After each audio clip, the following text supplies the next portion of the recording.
আসসালামু আলাইকুম। এটা আশ্চর্যজনক একটা জিনিস দেখাই।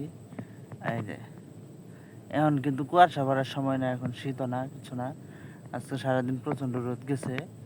প্রচণ্ড রোদ যাওয়ার পরে এই যে এখন ধান গাছের মধ্যে এই যে আগায় শিশির, কুয়াশা পড়লে যেরকম শিশির জমে এরকম শিশির জমছে। এই যে প্রত্যেকটা গাছের এই যে মাথার মধ্যে বিন্দু বিন্দু শিশির জমছে। এই যেগুলো সব এটার জমার কারণ হচ্ছে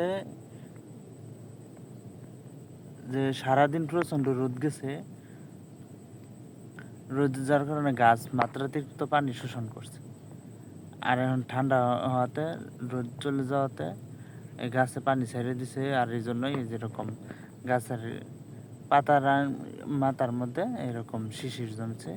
আর যেহেতু ক্ষেতের মধ্যে মাটিতে পর্যাপ্ত পানি আছে, আর এই জন্য এরকম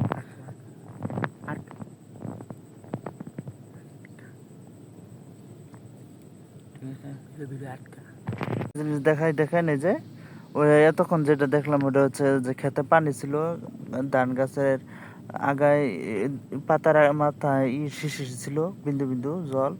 কিন্তু এই যে মাটি শুকনা, মাটিতে পানি নাই, খেতে পানি নাই, এগুলো শুকনা। আর এই গাছগুলো কীরকম একটু মরা মরা ভাব, অত না, হৃষ্টপুষ্ট না, বা ওর তো সবুজ না, হালকা একটু হলদে হলদে ভাব হয়ে গেছে, অনেক পাতাও হলদে হয়ে গেছে। কিন্তু এই যে দেখেন মাথার মধ্যে, গাছের মাথার মধ্যে কোনো নাই, পানি নাই,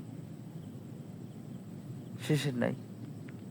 কুয়াশার মতন যে তখন দেখলাম শিশির, ওরকম কুয়াশার মতন শিশির নাই। কারণ এটার মধ্যে ঘুরায় পানি নাই, রোদের কারণে পানি শোষণ করতে পারে নাই। আর এই জন্য এই গাছের এই অবস্থা।